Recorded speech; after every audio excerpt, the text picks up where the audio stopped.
How do you console someone very close to you to stop being a victim without them saying to you, you're taking sides when you're just being neutral?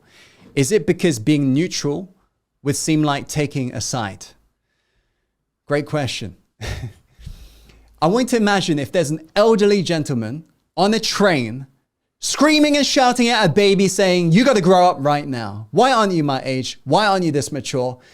What would you be thinking of this elderly gentleman? What would you be thinking? What would your opinion be of that person? When you agree, you'll probably be thinking, he's got no rights to get somebody to grow up right now, right? They're going to grow up in their own time. And it's exactly the same when it comes to us. In terms of us, some individuals realize this might not actually change in this lifetime. So the key to change is stop trying to change people who don't want to be changed. That's your ultimate change, right? Change people who are actually coming to you for change. Leave the rest for the rest. All you can do for the rest is work on changing you, because to the extent that you change you, others tend to respond differently because you're different, right? And you'll know how true that really is. How many of you have ever changed so much that somebody actually called you out on it? They said, why are you so happy? Why are you so different? Has something happened? How many know what I'm talking about? Right? So that's when others are around you are seeing that something's different, right? And you'll notice sometimes, yes, they still try to put you down even though you're feeling great, because most people feel like it's normal to be terrible. Yes or no? Right? They can't handle somebody so bright as you in front of them. But the point I'm trying to get across is this. In order for you to handle these individuals, lean in, and remember, people are not influenced when they understand you, right? People are only influenced when they feel understood by you. So here's the key fact.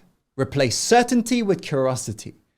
Instead of being so certain you know exactly why they're doing what they're doing, get curious. Why are they doing what they're doing? Yes? Get more curious or lean into it.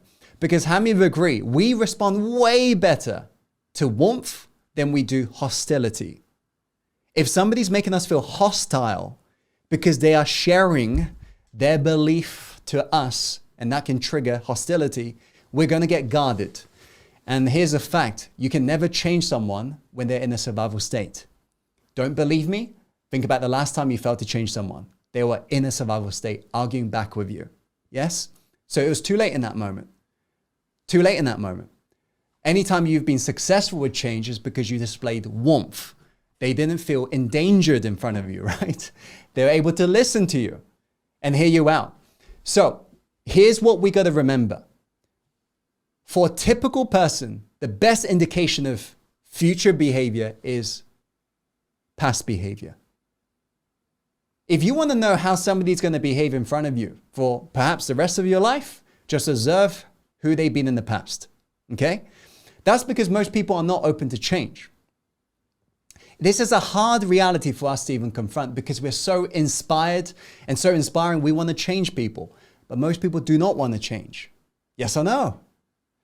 So what we want to look for when we're trying to spot somebody difficult, maybe even toxic, is patterns of inconsistency in their past behavior. In the past, have they said they're going to do something, but they never did? These are dangerous people to surround yourself with, because if you are ever in a life-threatening situation one day and you are surrounding yourself with people who cannot even follow through on their intentions, then good luck to you, right?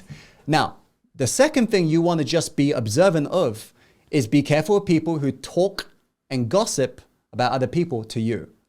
How many of you agree? People who gossip to you about other people tend to gossip about you to others as well, right? That's a pattern that you'll notice that they will share, meaning whatever you share with them, it tends to get shared with your neighbors as well. Yes or no? Another thing to really just be more mindful of is be careful of individuals who in the past haven't gone out of their way to help you, okay?